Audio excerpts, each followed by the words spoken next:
할렐루야. 교회가 아닌 가정에서 2020년도 송년 주일 예배를 하나님 앞에 드리고 있습니다. 여러분들의 얼굴이 어른거려서 참 뭐라 표현할 수 없는 심정으로 이 단에 섰습니다. 목사의 마음이 이럴진데 여러분들의 마음은 오죽할까?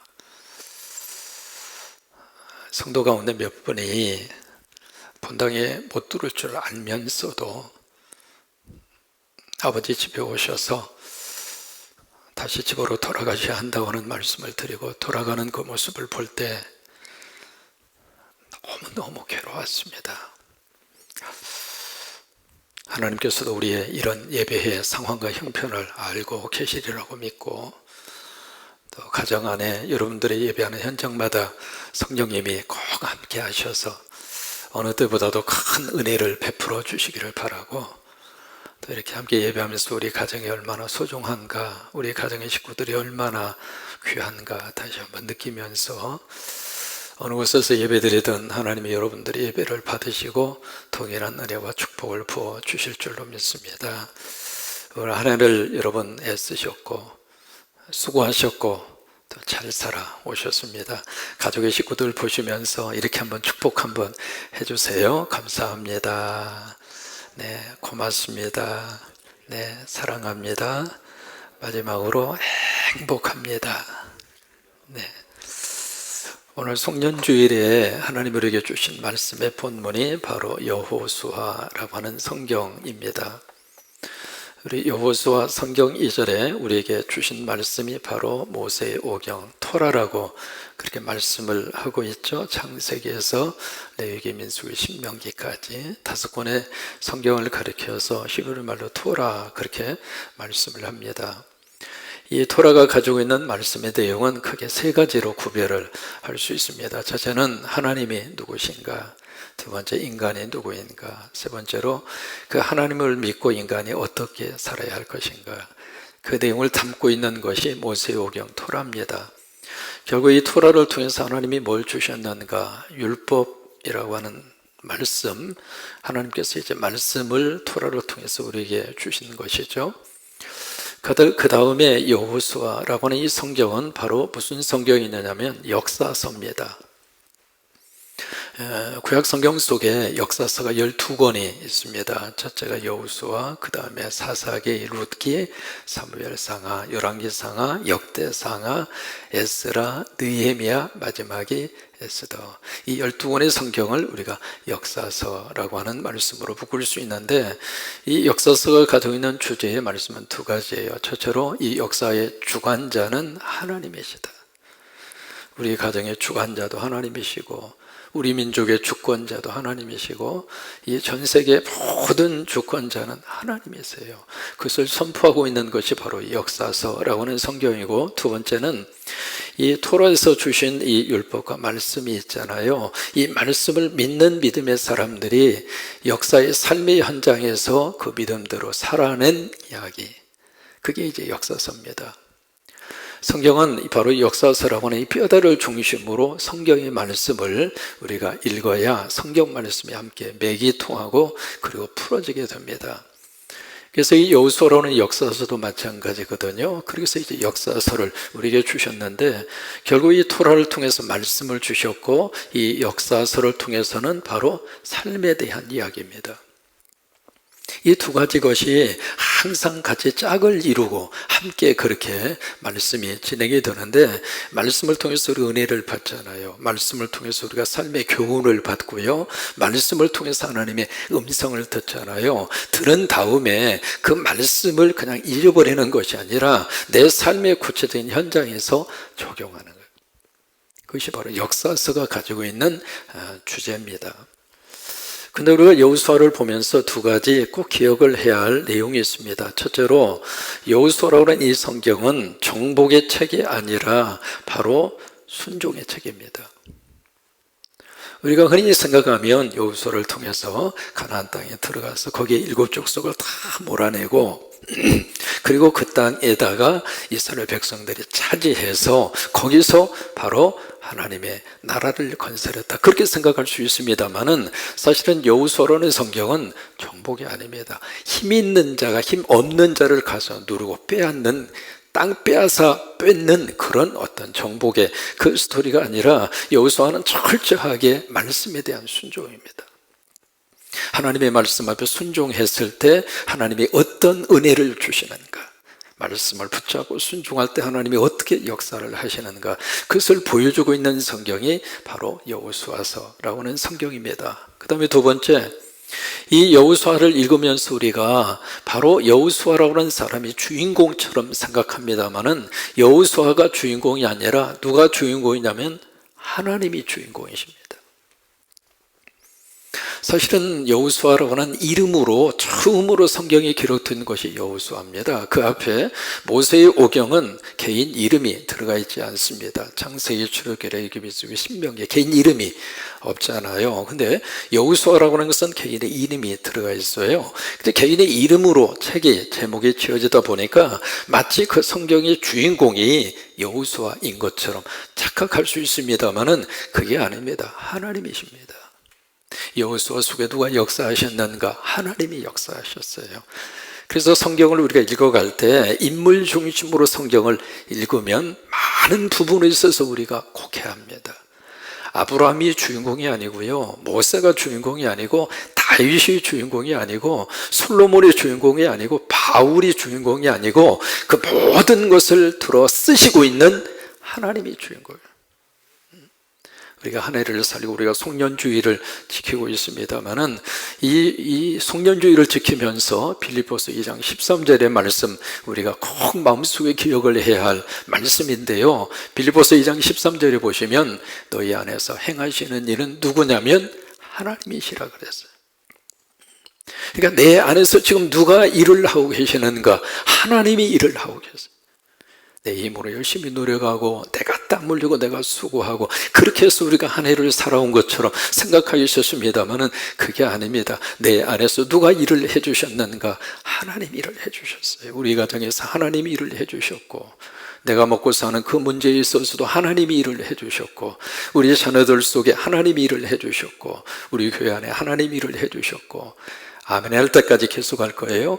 우리 민족 속에 하나님이 함께 하셨고, 그래서 빌립보서 2장 13절 말씀 꼭 마음속에 기억을 하셨으면 좋겠어요. 화면 한번 띄워줘 보세요. 그러니까 너희 안에서 행하시는 일은 누구냐면 주어가 하나님이에요. 여호수아가 한 거 아닙니다. 하나님이 하셨어요. 하나님이. 그래서 하나님이 어떻게 일을 하셨는가? 자기의 기쁘신 뜻을 위하여. 이 부분을 영어로 뭐라고 번역이 되느냐면 His good purpose, 그렇게 번역을 했습니다. 하나님의 선하신 목적을 위하여. 각자에게 하나님이 허락하신 목적이 있거든요. 그 목적이 이루어지도록 하나님이 내 안에서 일하시고 나를 움직이게 하시고. 그래서 여호수아에서도 마찬가지입니다. 여호수아가 주인공이 아니고 하나님이 주인공이에요. 우리가 이것을 기억을 하면서 여호수아서 1장의 말씀 속에 들어가서 은혜를 받기를 원합니다. 오늘 여호수아서 1장에 보시면은 여호수아에게 세 가지의 사건이 일어나요. 첫째로 여호수아에게 어떤 사건이 일어났는가? 황당한 사건이 일어납니다. 여기 황당이라고 표현을 했습니다만 사실은 여호수아 입장으로서는 충격입니다. 충격적인 일이 여호수아에게 두 가지가 일어나요. 그러고 나서 두 번째로 하나님께서 여호수아에게 명령을 하십니다. God's order죠. 하나님의 명령인데 이 명령 자체가 여호수아 스스로가 감당할 수 있는 명령이 아닙니다. 그런데 하나님이 여호수아에게 세 가지의 명령을 하세요. 그리고 세 번째로 하나님이 여호수아에게 뭘 주시는가? 하나님의 약속을 여호수아에게 줍니다. 세 가지의 약속을 줘요. 이것이 이제 오늘 읽은 본문 말씀의 큰 세 가지의 줄거리의 내용입니다. 첫째는 두 가지의 여호수아에게 충격적인 사건이 일어났고, 그 다음에 하나님께서 세 가지 여호수아에게 어떻게 도저히 본인 스스로의 힘으로 할 수 없는 세 가지의 명령을 하나님이 여호수아에게 했고, 그리고 하나님은 여호수아에게 세 가지의 약속을 주시고 있습니다. 그러면 첫째로 여호수아에게 어떤 황당하고 충격적인 일이 여호수아에게 일어났는가? 첫째로 바로 오늘 1절에 보시면은요, 여호수아의 처음 시작 자체가 바로 모세의 무엇으로 시작하느냐면 죽음으로 시작합니다. 이 모세의 죽음이라고 하는 것은 여호수아뿐만이 아니라 이스라엘 전체 백성들에게 있어서 엄청나게 큰 슈악이에요. 충격입니다. 이 충격도 보통 충격이 아닙니다. 우리가 벼락 맞는다 그런 이야기 하죠. 이거 벼락 맞는 것보다도 더 큰 그런 충격이 여호수아 개인뿐만 아니라 여호수아 입장으로서는요, 벌써 출애굽기에 모세와 더불어서 여호수아가 등장합니다. 그러니까 오랜 세월 동안 이 모세를 그림자처럼 따라다닌 사람이 여호수아거든요. 그래서 이게 모세의 시종이다, 그렇게까지 표현을 쓰고 있잖아요. 이 시종이라고 하는 것은 바로 돕는 자라 그 말이거든요. 그러니까 모세와 이 여호수아는 뗄래야 뗄 수가 없는 그런 관계 속에서 함께 출애굽의 역사를 일구었고 광야의 삶을 살았고 여기까지 지금 왔는데 바로 요단강 건너기 직전에 모세가 죽어요. 그러니까 여호수아의 입장으로서는 어떻게 말로 표현할 수 없는 보통 충격적인 이 사건, 말 그대로 황당한 사건이죠. 그 사건이 여호수아에게 일어납니다. 근데 이 사건과 더불어서 두 번째 무슨 말씀을 하시느냐면 바로 여호수아를 모세의 후계자로 하나님이 지명을 합니다. 이것은 여호수아의 입장으로서 또 하나의 충격입니다. 이게요, 모세가 보통 지도자가 아니잖아요. 하나님과 직접 대면했던 사람이고 하나님과 시내산에서 40일 동안 같이 교제를 했던 사람이고 그런 모세, 민족의 지도자의 차원을 뛰어넘어서 하나님이 직접 불러서 쓰시는 사람이 모세거든요. 근데 그 모세의 뒤를 이어서 여호수아가 후계자가 된다고 하는 것은 이건 여호수아 입장으로서는 충격이에요. 이게 큰 지도자의 후임자로 되는 것은 그 뒷감당한다는 것이 참 어렵습니다. 그래서 목회자들도 마찬가지거든요. 전임자 목사님이 너무 목회를 잘하시잖아요. 성자처럼 목회를 하시고 그 교회를 크게 부흥시키신 그 전임자 목사님이 계시면 그 목사님이 후임자로 가면은요, 현상 유지하게 해도 버거워요. 근데 여호수아 입장으로서는 이 모세, 이 큰 거목과 같은 모세의 뒤를 이어서 후계자로 그 사명을 감당한다고 하는 것이 여호수아 입장으로서는 너무 큰 충격이에요. 두 번째로 하나님은 여호수아에게 뭘 하시는가? 세 가지의 명령을 하십니다. 이 충격을 받는 이 사건 속에 있는 여호수아에게 하나님이 뭐라고 말씀을 하시는가? 여러분 2절에 보시면 아주 중요한 말씀 하나가 거기에 나와 있습니다. 모세가 죽었으니 그 다음에 너희는 이 온 백성과 함께, 그 다음에 주신 말씀이 무슨 말씀이냐면 히브리 말로 쿰이라고 하는 말입니다. 여러분 함께 예배 드리시면서 온 가족과 더불어서 저를 따라서 한번 고백해 보세요. 쿰. 다시 한번 온 가족이 같이 한번 고백하세요. 쿰. 일어나 라고 하는 단어.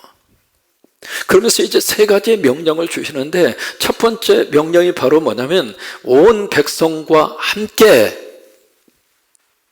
일어나서. 그러니까 여호수아 혼자에게만 이 오다를 내린 것이 아니라 여호수아를 중심으로 해서 온 백성과 함께. 그 다음에 두 번째, 요단강을 건너가라. 그리고 세 번째 주신 오다가 그 땅을 차지하라. 이 세 가지 오다를 내립니다. 그런데 첫 번째로 하나님이 주신 이 명령, 온 백성과 함께. 이 백성들이 보통 백성이 아닙니다. 여호수아는 그걸 알고 있잖아요. 모세가 40년 광야 생활하는 동안 이 백성들이 모세에게 어떤 태도를 취했는가 여호수아는 다 옆에서 다 보았고 경험을 했고 목격을 했거든요. 보통 때는 별일이 없었는데 문제만 생기면 그냥 모세를 향하여 돌격하고 죽이려고 하고 원망과 불평을 계속 달고 살았던 백성들이거든요. 그리고 자기들 마음에 들지 않으면 애굽으로 돌아가죠. 당신들을 죽이려고 이 광야에 데리고 왔느냐고. 이제 그런 백성들이에요. 근데 그 백성들을 한두 사람도 아니고 전체 백성들과 함께. 사실 그것은 여호수아 입장으로서는 본인 스스로가 이 명령을 수행한다고 하는 것이 참 어려워요. 불가능합니다. 근데 그 명령을 하나님이 여호수아에게 주고 있습니다. 두 번째로 요단강을 건너라, 그 말씀에 그 명령을 주시고 있거든요. 근데 이 요단강을 모세도 지금 건너지 못했어요. 그렇게 크게 쓰임받은 그 하나님의 종 모세도 요단강을 앞에 두고 모세가 죽었잖아요. 근데 그런 상황인데 지금 여호수아에게 요단강을 건너가라고 하는 거예요. 이것도 여호수아 개인의 입장으로서는 어떻게 해볼 수 없는 그런 하나님의 명령입니다. 그리고 세 번째로 그 땅을 차지하라. 여러분, 그 땅이 무슨 땅이에요? 가나안 땅이잖아요. 근데 가나안 땅은 비어있는 땅이 아니거든요. 7 족속이 이미 다 거기에 살고 있습니다. 그런데 7 족속 가운데 거기에 아낙 족속이 있습니다. 그 아낙 족속 때문에 10명의 정탐꾼들이 두 손 들었잖아요. 그들의 보기에 우리가 메뚜기처럼 생각을 할 것이다. 메뚜기 컴플렉스를 가져올 정도로 이 아낙 자손이 자이언트 족속이거든요. 그런 족속들이 이미 그 땅을 차지하고 살고 있는데 하나님이 여호수아에게 그 땅을 차지하라 이거예요. 근데 여기 차지하라 라고 하는 이 말씀 3절에 차지하리라 라고 하는 그 단어가 완료형입니다. 왜 완료형으로 그 말씀을 주셨을까? 우리가 하나님의 말씀대로 순종하면 말씀대로 내게 이루어집니다.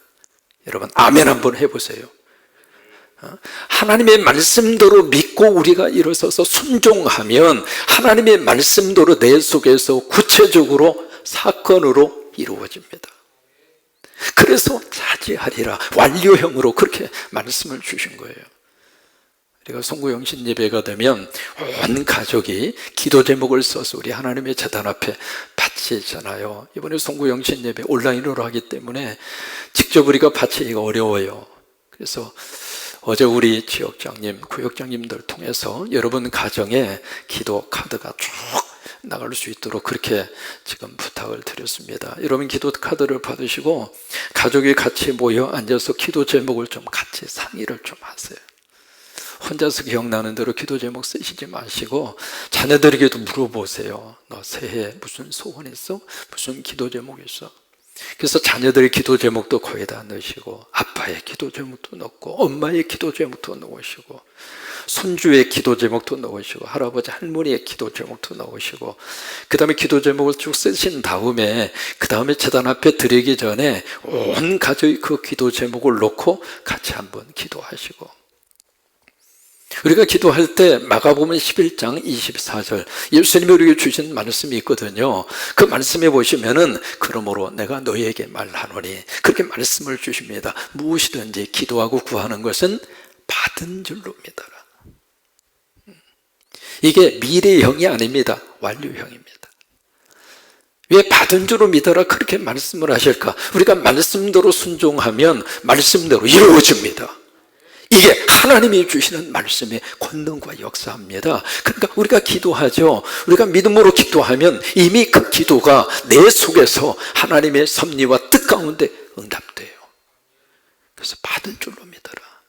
그래야만 너에게 그대로 되리라. 여기서도 하나님이 여호수아에게 이 명령을 주시면서 그 땅을 차지하라. 왜 차지하라고 이야기하셨을까? 하나님이 주셨다. 그러니 순종하고 가서 너희의 것으로 차지하라 이 말이에요. 이게 세 가지의 명령을 하나님이 여호수아에게 주십니다. 그러면서 여기에 세 가지의 약속을 또 여호수아에게 주고 있어요.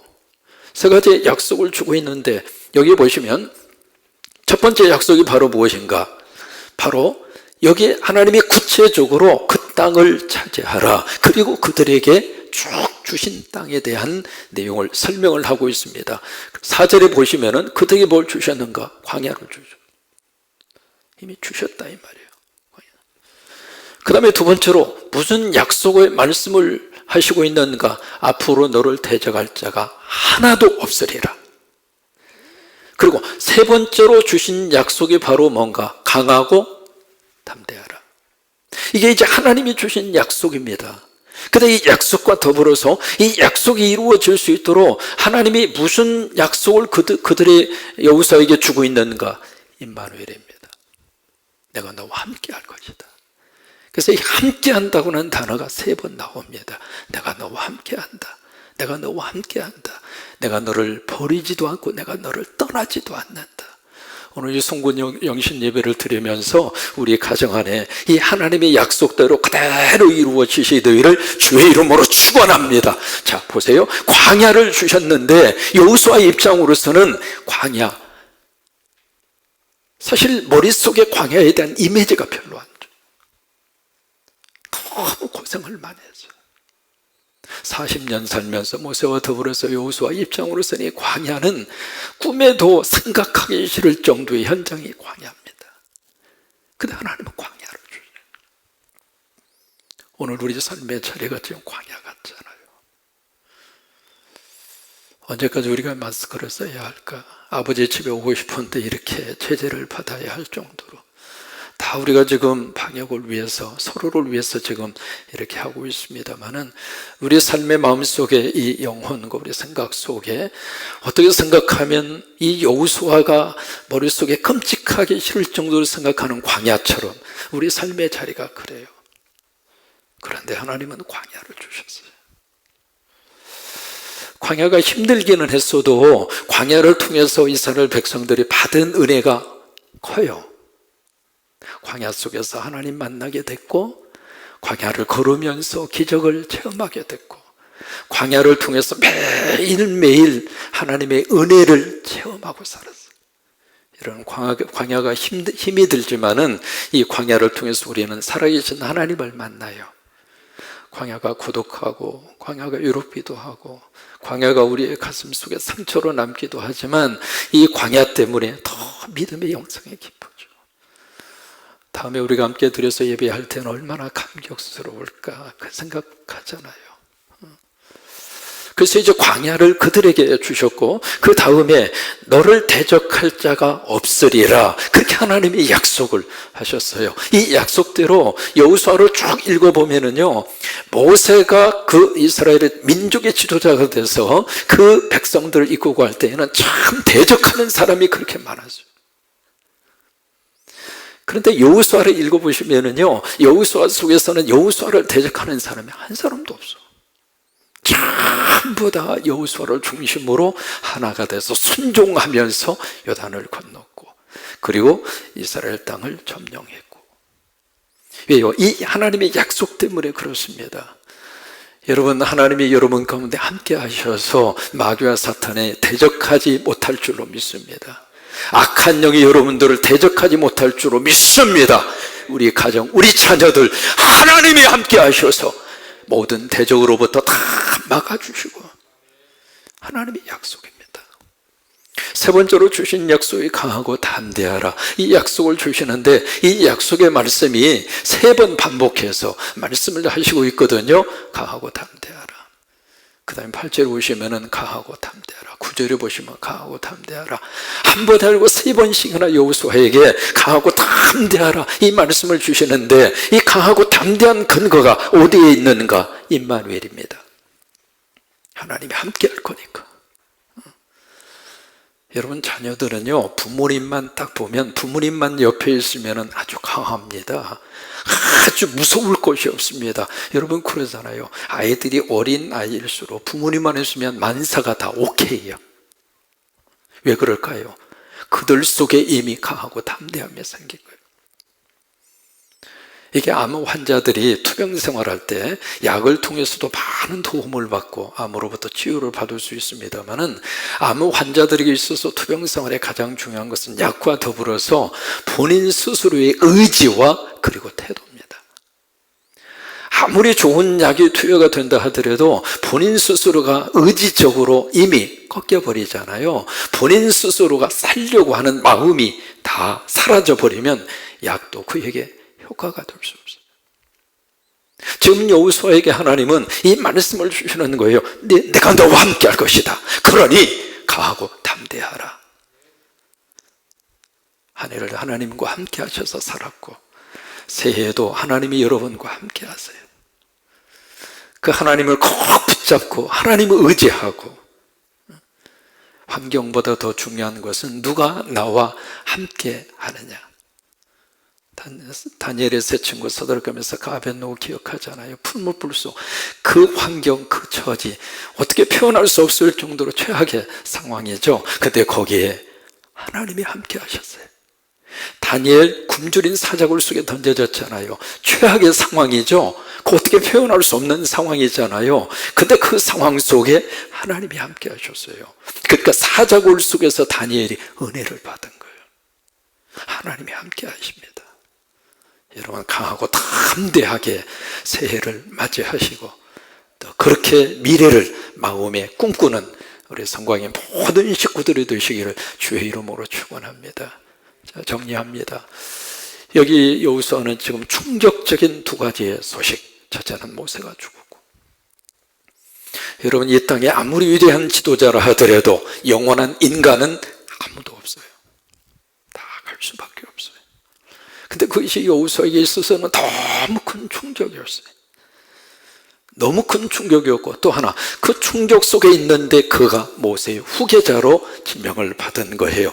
너무 큰 위대한 지도자의 뒤에서 그 민족을 끌고 가야 할 지도자로 이렇게 위임받았다고 하는 사실이 여호수아의 입장으로서는 너무 큰 부담이에요. 근데 그에게 하나님은 세 가지 명령을 주십니다. 그 명령과 더불어서 가장 먼저 여호수아에게 주신 말씀은 꿈이에요. 일어나라, 일어나라. 여러분, 하늘을 살면서 우리 마음속에 상처로, 아니면 눈물로, 아니면 실패에 대한 후회로 우리 가슴 속에 나를 힘들게 하고 있는 것이 있으면 오늘 예배를 드리면서 여러분 그 자리에서 꿈하세요.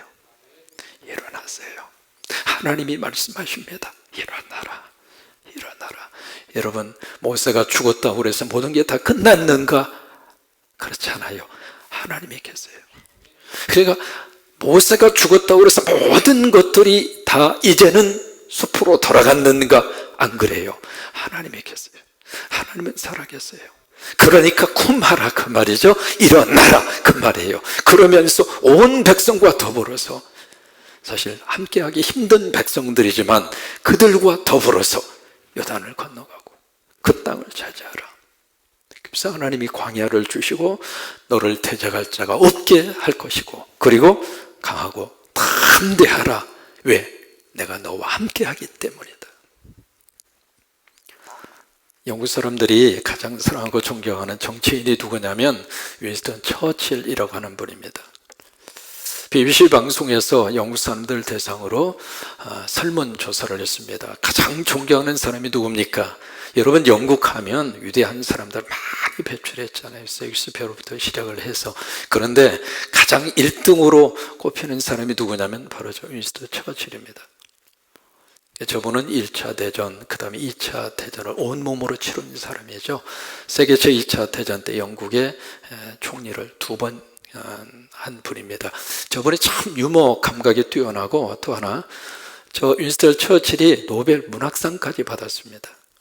우리가 몰랐던 사실 가운데 하나인데, 저번에 이제 옥스퍼드 대학에 세계적으로 유명한 대학이죠. 거기 졸업식에 그 축사를 하는 연설하는 그를 위해서 강단에 섰습니다. 처칠 하면 웅변가잖아요. 이제 웅변가이기 때문에 거기에 있는 졸업생들, 거기에 참여한 사람들이 키로 쫑긋 세우면서 처칠이 과연 어떤 연설을 할 것인가 기대하는 마음으로 거기 있는 사람들이 다 키를 쫑긋 세우면서 기다리고 있는데, 윈스턴 처칠이 강단에 딱 내려오더니 모자를 딱 벗고, 저번에 트레이드마크가 저 모자입니다. 모자를 딱 놓고 한참을 가만히 있다가 그의 우렁찬 목소리로 그가 연설을 시작합니다. 그 연설의 내용이 Never give up. 절대로 포기하지 마시오. 그렇게 연설을 한 다음에, 그 다음에 이제 그 청중들이 그 다음 연설을, 그 다음에 무슨 연설을 할까? 그래서 기대하고 있는데, 그 다음에 또 한참 뜸을 들인 다음에, 그 다음에 또 하는 연설이 Never, never, never give up. 절대로, 절대로, 절대로 포기하지 마시오. 그리고 모자를 쓰고 연단에서 내려왔습니다. 2020년 마지막 송년주의를 함께 보내고 있습니다. 포기하지 마십시오. 하나님이 여러분과 함께 하십니다. 그 하나님이 여러분 안에서 일하고 계시고, 그 하나님이 한 해 동안 일해 주셨고, 새해에도 우리 성광의 모든 식구들 속에서, 여러분의 가정과 자녀들 속에서 하나님이 일해 주실 것입니다. Never give up, 포기하지 마십시오. 강하고 담대하십시오. 이 은혜가 넘치게 되기를 주의 이름으로 축원합니다.